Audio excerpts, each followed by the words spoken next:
കൈക്കൊക്കെ വേദനയാ ഭയങ്കര. പച്ചലാക്കായിട്ട് ആടിന് കൊടുക്കാനാണോ? ആടിന് കൊടുക്കാനത് എനിക്ക് തിന്നാനാ. പച്ചമരുന്നാന്ന്. പച്ചമരുന്നോ? അതിന് നിനക്കെന്ത് പറ്റി? എടാ അന്തപ്പൻ എനിക്കിട്ടൊരു പണി തന്ന.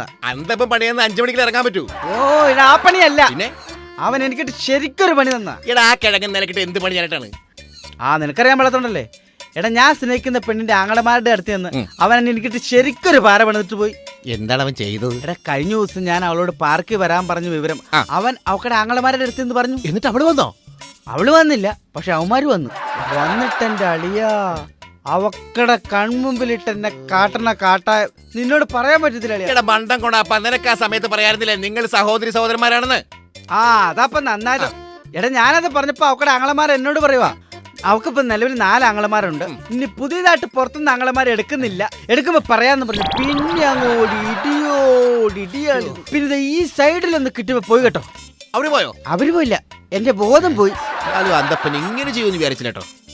ഏടാ നീ എന്റെ ആത്മാർത്ഥ സുഹൃത്തല്ലേ, നീ എനിക്കൊരു ഉപകാരം ചെയ്യണം. ആത്മാർത്ഥ സുഹൃത്തുന്നില്ല, എങ്കിലും ഉപകാരം ചെയ്യണമെങ്കിൽ എനിക്കിട്ടവൻ പണി തന്ന അതേ റൂട്ടിൽ അവൻ്റെ ഒരു പണി കൊടുക്കണം. പെൺവിഷയത്തിൽ വേണോ അല്ലേ? അങ്ങനെയാണെങ്കിൽ ഒരു കാര്യം ചെയ്യാം. അവൻ ഇങ്ങോട്ട് തന്ന അതേ നാണയത്തിന് നമുക്ക് പെൺവിഷയത്തിൽ തിരിച്ചൊരു പണി കൊടുക്കാം.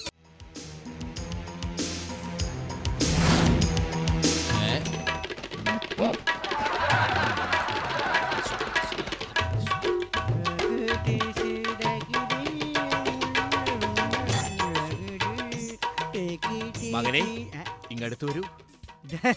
സാബിയോ? എന്താ സാബി? അതെ, നാം ഹിമാലയ സാനുക്കളിൽ വന്നെന്ന് പറയായിരിക്കും. അല്ല, ഹിമാലയ സാനുക്കളിലെ ഹരിദ്വാരത്തിൽ വർഷങ്ങളോളം ഘോര തപസ് ചെയ്ത് ദിവ്യ സൃഷ്ടി നേടിയ ഒരു സന്യാസിയാണ് ഞാൻ. അതിനിപ്പോ ഞാനെന്താ വേണം? നീ 4ാം ക്ലാസ്സിൽ 4 കൊല്ലം പരീക്ഷ എഴുതി 8 നിലയിൽ പൊട്ടിയില്ല മകനെ. ശരിയാ സാബി, ഇതൊക്കെ സാമിക്ക് മനസ്സിലായി. എല്ലാം അവിടുത്തെ കടാക്ഷം തന്നെ. അയ്യോ മകനെ, നീ നിന്റെ തൊട്ടടുത്ത വീട്ടിലെ സിന്ധു എന്ന പെൺകുട്ടിയെ അഗാധമായി പ്രണയിക്കുന്നുണ്ടല്ലേ? ശരിയാ സ്വാമി, പക്ഷെ അവക്ക് എന്നോട് പ്രേമമില്ല സ്വാമി. അവക്ക് നിന്നെ കണ്ണെടുത്ത കണ്ടുകൂടാ. സത്യം. എല്ലാം എന്റെ ദിവ്യദൃഷ്ടി തന്നെ, എല്ലാം മായ. സർവേശ്വര എന്റെ സ്വാമി, അവക്ക് എന്നോട് ഇഷ്ടം തോന്നിക്കാനുള്ള എന്തെങ്കിലും ഒരു വിദ്യ പറഞ്ഞു തരണം. ഞാൻ സ്വാമിക്ക് എന്ത് വേണമെങ്കിലും തരും, എന്ത് വേണമെങ്കിലും. എന്തേത്? അല്ല, എല്ലാ സ്വാമിമാരും ഇങ്ങനെ പിടിച്ചിട്ട് ഭസ്മം തരാറുണ്ടോ? അതുകൊണ്ടാ. നാം ഒരു വഴി കാണുന്നു. എന്താ സ്വാമി? ഹിമാലയ സാനുക്കളിലെ താഴ്വരയിലെ 1001 ഋഷിവര്യന്മാരെ ജപിച്ചെടുത്ത ഒരു ദിവ്യമോതിരം നാം നിനക്ക് തരാം. അതിട്ടാലുള്ള പ്രയോജനം എന്തോ സ്വാമി?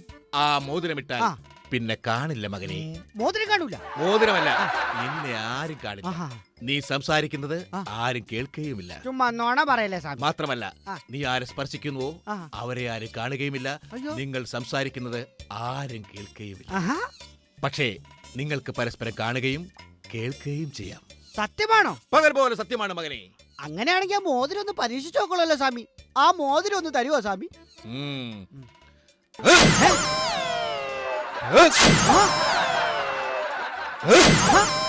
അല്ലെങ്കിൽ എന്തിനാ പറയാ, വീട്ടിൽ വെറുതെ കൈകൊണ്ട് കാണിക്കണം. വേണ്ട, ഐശ്വര്യമായിട്ട് പിടിച്ചോളൂ. ഈശ്വര ഇട്ടോളൂ. മകനെ, നീ മോതിരം അണിഞ്ഞോ? അണിഞ്ഞു. ഇപ്പോൾ നിന്റെ തലയിൽ ഒരു പെരുപെരുപ്പ് രൂപപ്പെടുന്നില്ലേ? ഇല്ല. ഇല്ലേ? ഇല്ല. ഇപ്പോൾ നിന്റെ തലയിൽ ഒരു കുളിർമ അനുഭവപ്പെടുന്നില്ലേ? ഇല്ല. ഇല്ലേ? ഇല്ല. ഒരു ഞെരിഞ്ഞെരുക്ക് അനുഭവപ്പെടുന്നില്ലേ? ഇല്ല. ഉണ്ട്. ഒരു പെടപെടപ്പ് അനുഭവപ്പെടുന്നില്ലേ? ഉണ്ടെന്ന് പറഞ്ഞേക്കെ ചിലപ്പോ തല്ലി കിട്ടിയാലോ. ചെറുതായിട്ടൊരു പെരുപ്പ് വരുന്നുണ്ട്. അത് വലുതായിട്ട് വരുന്നില്ലേ? ഉണ്ട്. ഉണ്ട്. ഒരു കുളിർമ. ഒരു കുളിർമ. അതെ. നീ ഇല്ലാതായിക്കൊണ്ടിരിക്കുകയാണ്. ഒരു ഉരുണ്ട് കയറ്റം. നീ മാറുകയാണ്, നീ മായുകയാണ്, നീ ഇല്ലാതായിക്കൊണ്ടിരിക്കുകയാണ്. ഇല്ലേ?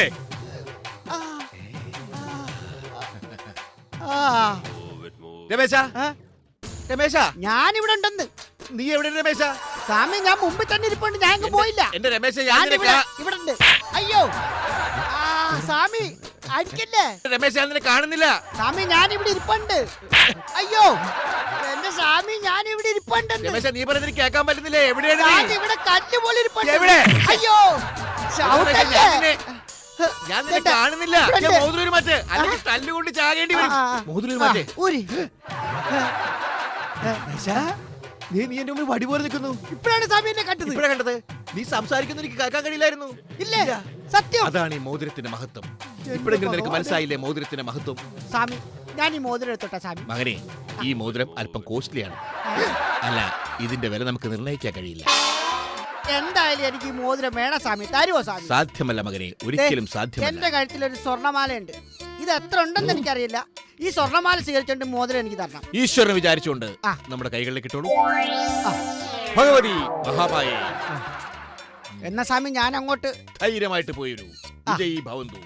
നമുക്കും അത്യാവശ്യമായിട്ട് ഹിമാലയ സാരിക്കളിലേക്ക് പോകണം. എന്തിനാ സ്വാമി? മൊബൈൽ ഫോൺ എടുക്കാൻ മറന്നുപോയി. അല്ല, ജപിച്ച രുദ്രാക്ഷം എടുക്കാൻ മറന്നുപോയി. എന്നാ ഞാൻ അങ്ങോട്ട്. ആയുസെത്താതെ പോട്ടെ. ഏ? ആയുഷ്മാൻ ഭവ. സ്വാമി രക്ഷിക്കണേ. എന്നോ ശിവരാത്രി, എന്നും ശിവരാത്രി, എന്നോ ശിവരാത്രി. രമേശന്റെ ഗതി ഇതോടെ അതോ ഗതി.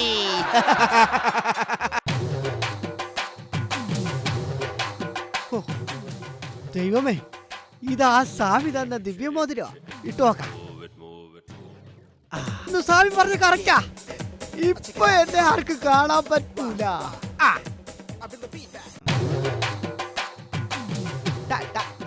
എന്നെ ഇപ്പൊ ആരും കാണില്ല.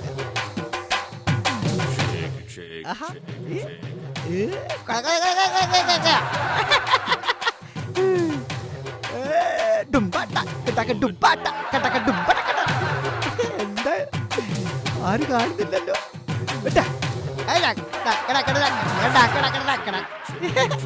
ആരും കാണുന്നില്ല.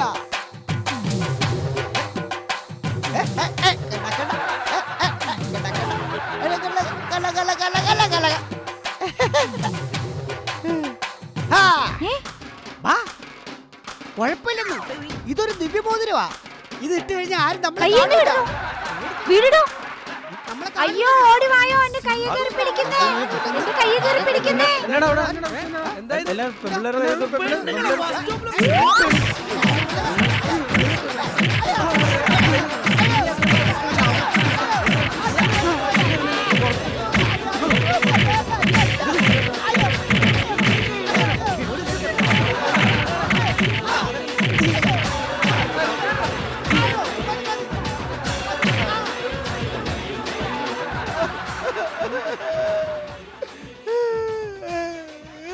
സ്വാമി പറഞ്ഞ വളരെ കറക്റ്റാ. കുറച്ചുകൂടെ കഴിഞ്ഞായിരുന്നെങ്കിൽ ഈ ഭൂലോകത്ത് പോലും എന്നെ ആരും കാണൂലായിരുന്നു. മോതിരത്തിന്റെ ഒക്കെ ഒരു ശക്തിയെ